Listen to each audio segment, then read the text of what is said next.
Hello and welcome to Changing the Conversation. I'm your host, Dr. Ashley Stewart, Director of the Center for Health Equity at C4 Innovations. This episode is the third in a series about the Recovery Education Collaborative, also known as the REC. And today we have both Jim Higgins and Michelle Simons. Jim and Michelle are REC facilitators and they train recovery coaches. Jim is a person in recovery. He is a retired recovery coach supervisor. Jim, thank you so much for being here with us today. Thanks for having me, Ashley. And we also have Michelle, who is a person in long-term recovery and an addiction workforce grant coordinator at North Shore Community College. Michelle, thanks for being with us today. Grateful to be here. Thank you, Ashley. So how do you describe or define the REC? Jim?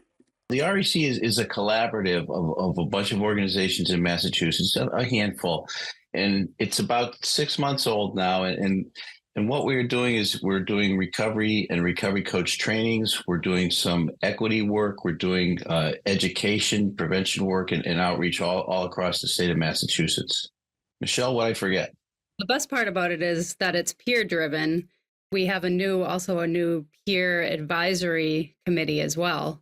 So not only are all our supervisors and everybody who work with peers in recovery or allies, as well as the advisory committee. That's great. And some of our listeners might be wondering. So tell us, what is a peer? Who is a peer? We kind of define ourselves as that, as a person in recovery, supporting another person in recovery. So for people that aren't familiar with recovery coaching, I've been clinically trained, but I realized that I always conducted myself as a recovery coach. And what that means is I used my personal lived experience as somebody in active addiction with substance use disorder and person in long-term recovery now, right? So I use my lived experience from both angles when I was working with folks. And I didn't have a name for it till I was sent to a training to be a recovery coach and be trained to train the Recovery Coach Academy. And when I started to listen all about that training, I realized, I've been doing this all my life. The cool part about having this collaborative with all our peers is our bosses are people in recovery, our co-teachers. So we all have this kind of what we say in recovery, this transmission line. There's almost like a spiritual connection to each other, like, hey, been there, yeah, me too. And there's a level of depth that comes from those types of relationships. And I'm sure Jim can speak to that as well. Yeah, and think back of when you were in high school, and the peer pressures that you felt and the peer power. That's where you acted on was because of the peers. It was because there was a mutual identification and trust and a bond, and that's what we, as people in recovery, reaching out to people who are not in recovery but looking to initiate it or just to maybe maintain it. There's going to be an instant trust factor because we're talking to them side by side as opposed to down to them or from behind a desk. And there's instant bonds, and it's a great relationship. It's very powerful. It can be very powerful. It is very powerful, and there's absolutely nothing like it.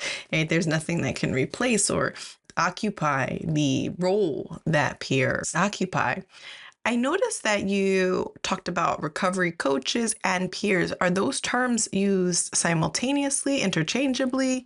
Yeah, so they are two different roles. When we talk about recovery coaches, we're talking about people in recovery from substance use disorder. The term peers is sometimes used for people in recovery from mental health or ongoing recovery, right? So so there is a distinction. And with recovery coaching, we're pretty clear about that. And I know the folks that are, the peer coaches as well are pretty clear about wanting that sort of delineation.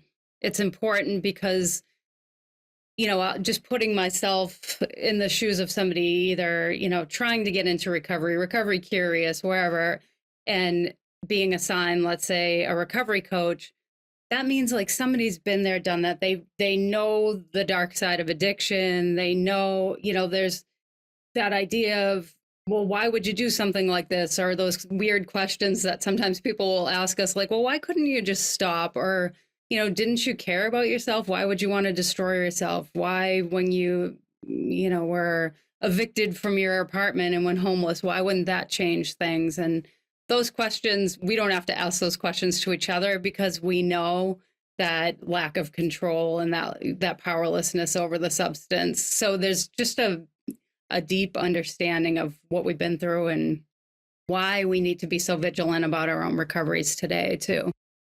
And on the flip side, we do have that understanding, but that also fuels the passion that we have because we felt similar things. We've been in similar circumstances, and we've been helpless and hopeless and broke and in prison and cast out from our families. But then we've also had the rise and the climb to recovery, and we know what that joy is like. And it's just I can't believe we get paid to do this.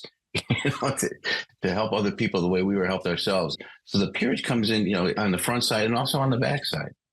That's beautiful. I think we don't talk enough about how important it is to not have to explain so much to folks who are in a role to support us in a multitude of different ways. That's a really important feature of having a peer in your life who comes into the conversation with a level of knowledge and a level of expertise that is healing. How does one become a peer? Obviously, there's the critical component of lived and living expertise. And in addition to that, is there something that folks do to become a peer?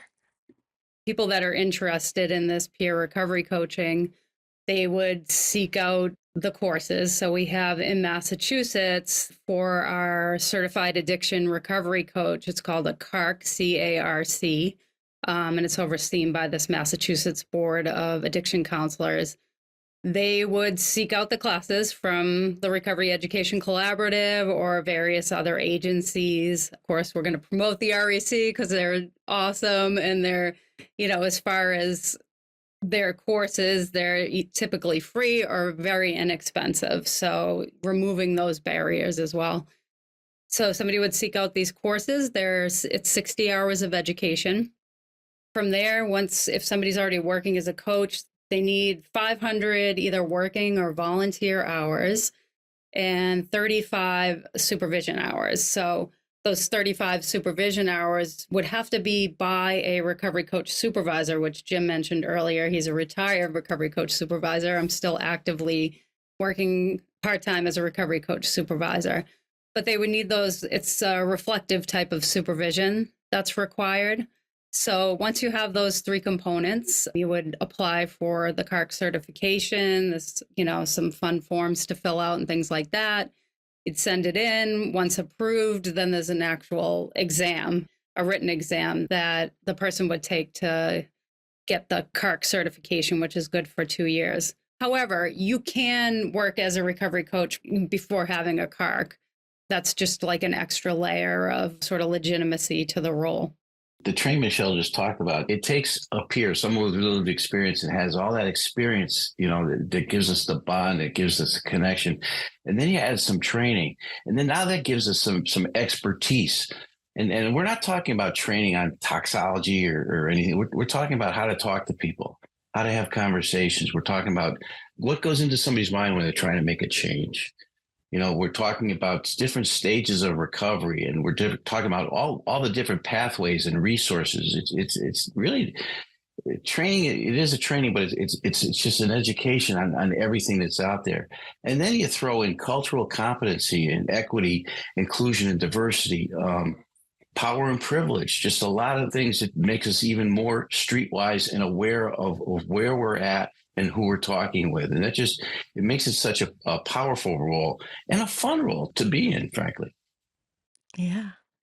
I love that framing that you bring in, right? About the streetwise. It just goes to show that there's something that is so unique and meritorious about having that direct exposure, the direct knowledge, and the lived expertise as a form of credentials or being streetwise, as you put it so beautifully, Jim.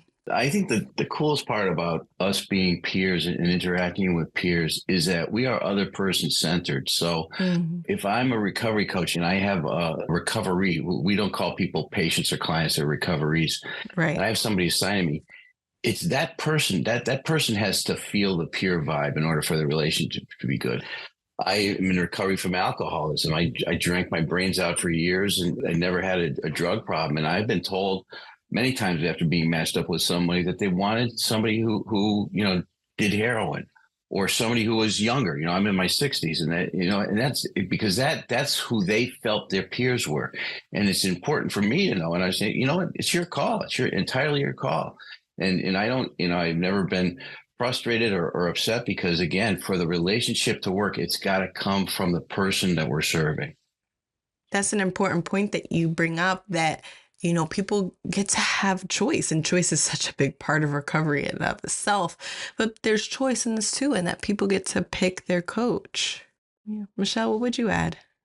Hopefully, yeah, it's great if you have a team of recovery coaches and the person gets, has some options, especially if one isn't a great fit, then you can say, like Jim just said, oh, well, I want somebody that knows what it's like to use heroin. And I don't know, one thing that's coming in my head that I'm probably going to switch gears a little, but this is just such an important piece of it to me is, coming from the recovery coaching perspective, using our lived experience can be difficult at times, right? So this peer connection that we have, and the one thing that I am just like so grateful for is that I have this team of people also in long-term recovery. So they're not green, they're not brand, these guys that are facilitators.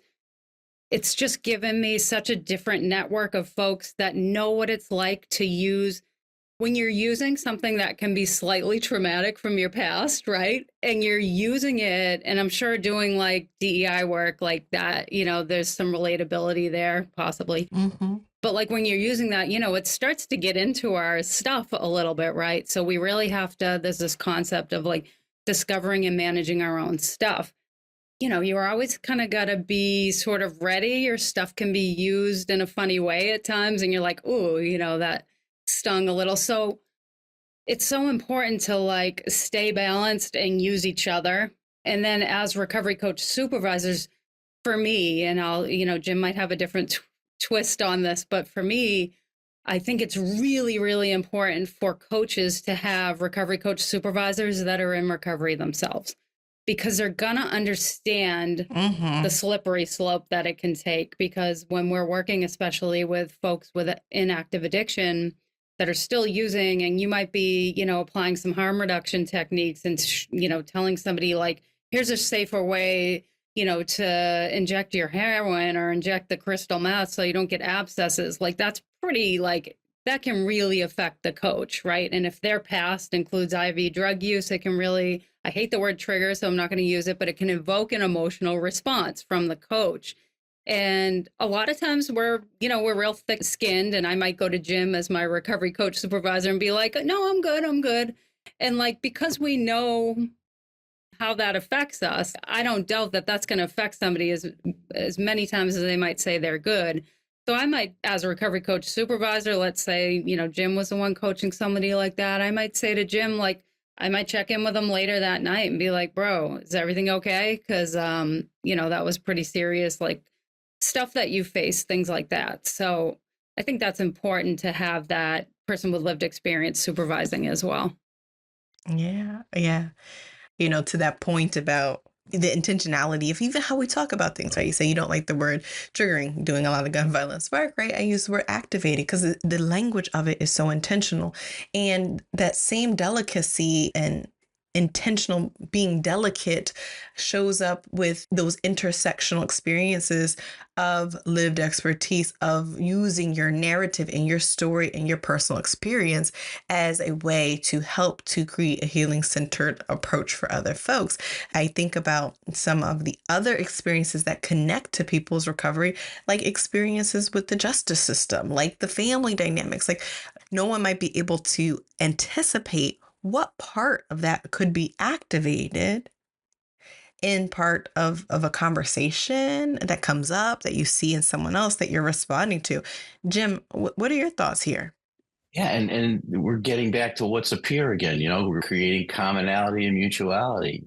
Our education requirement for being a CARC or recovery coach is a GED or a high school diploma, and many think that that's not enough. I myself, I've got a bachelor's and a doctorate. I was a lawyer for 30 years.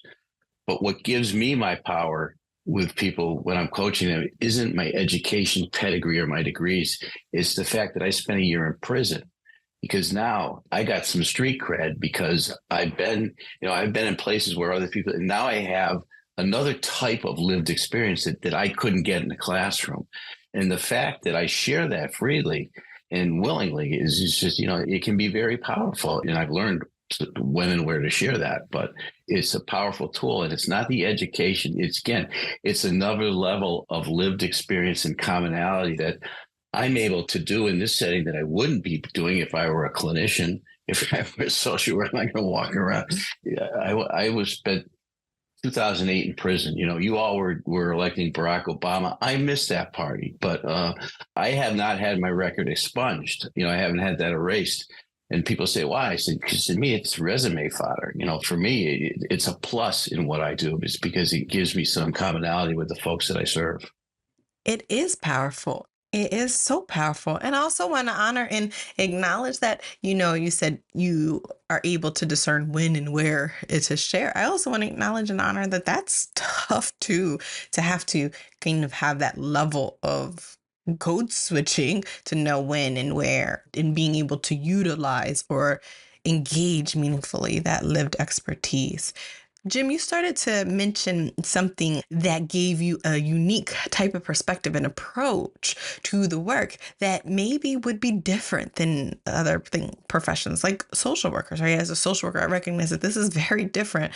So when you think about the differences in engagement approaches and how peers or recovery coaches might respond, like social workers or maybe like other types of counselors, who do not have that lived experience, how does that show up? Yeah, I thinking of fighting a war, and there's like the regular troops, and those would be the clinicians and the social workers, and we are kind of like the guerrilla warriors. We're the guys out there. We're like the French resistance in World War II. We are out there, in the houses, and we're creeping up out of foxholes and things. But we're out there on the street with the people, and that's really. One isn't better than the other, but you take it combined, it can be a very powerful combination. And that's awesome. What about you, Michelle? What do you think?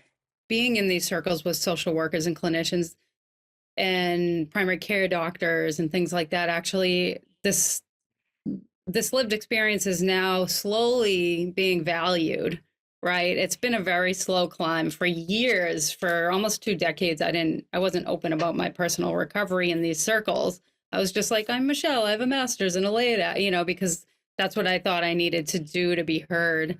And in a sense, I did, Yeah. I'm not going to lie. But now slowly but surely, like we're definitely like we're moving a little bit. So you can feel it. You can feel the shift. And the REC is definitely a highlight. It's like a little cherry, like here's what we're doing over here. Like we can create this recovery oriented system of care in other places. So I think it's a great model of that concept. Yeah. For folks who are listening and maybe are some of those interprofessional teams, what kind of aligning professional support would be most appropriate, helpful, and what could that interprofessional team look like in terms of support? There are interdisciplinary teams all over the place. There are coaches in courts and the judicial system working with probation officers and lawyers and judges and things like that. There are many behavioral health providers. There are coaches working alongside with clinicians and prescribers and therapists and doctors. So, it's understanding each other's roles, and it's understanding each other's responsibilities. Something that a peer has that other professionals don't is we have that peer bond with people, and it's almost like there's a confidentiality level that I'm going to keep with my recovery that I may not disclose to my other team members, because that's the basis of our relationship. In conveying that to the team members is sometimes hard. It's sometimes difficult. This conversation just needs to happen. Yeah. And that sounds like it's rooted in respect. Interprofessional teams have to be able to respect that unique type of relationship. Michelle, what do you think? If there was a way to level the playing field, to not have our identity attached to the letters after our name, right? And that's really, like I said, we're slowly moving in that direction, but there's still the doctor's still going to be leading the team at the health center, no matter what. Like, they're going to make the final calls and things like that. So I think we are all sitting at the same tables, which is huge, and the lived experience is valued. But I think we have some ways to go still, just from experience working in some of the health centers and, my peers working in emergency departments and things like that. There's still that big beast of hierarchy. And hopefully, those walls are slowly coming down a little bit, and people are realizing we're just human, and we all have important pieces to add to this, and that's really what's key, is all of us valuing each other. Things are happening, sometimes quickly, sometimes slowly. But I remember when I was at CCAR in Connecticut, for the first time, they put recovery coaches in hospitals, and the pushback from the medical folks was really, really tough, because they didn't know who we were. And I remember going into Manchester Memorial Hospital, and they didn't give us an office. We had to work out of the cafeteria in there. And so we had 4 coaches that were going in. But after there was interaction with the nurses and the staff and the coaches, and they saw how the patients were responding to peers, they created an office for the recovery coaches, because the coaches became a valued part of that team. And it just took time. It took some time, but man, the proof was in the pudding. It was really cool. That is so amazing. Wow. I can only imagine how much information and gems and perspective and ideas that are sparked as folks are listening to it, because I myself am just like thinking about so many other areas that I want to lean into in this conversation. I think in closing, one of the things I just want to do is uplift and honor peers. One of the things I want to do is uplift and honor. Yes, we're y'all can't see us on screen, but we're doing raising the roof hands over here. Uplift and honor the great work that is being done in the REC, as well as just uplifting the work that peers and recovery coaches and folks who are committed to the wellness, to the support, and to the pouring into love of folks during the recovery journey. Michelle, Jim, thank you so much for joining us. Thank you. It's been great to be here. Great conversation. Thanks. I don't get to see Michelle enough. This has been great. And to our listeners, join us next time on Changing the Conversation. Visit c4innovates.com and follow us on LinkedIn and YouTube for more resources to grow your impact. Thank you for joining us. This episode was produced by Erica Simon and Christina Murphy. Our theme song was written and performed by Peter Hanlon. Join us next time on Changing the Conversation.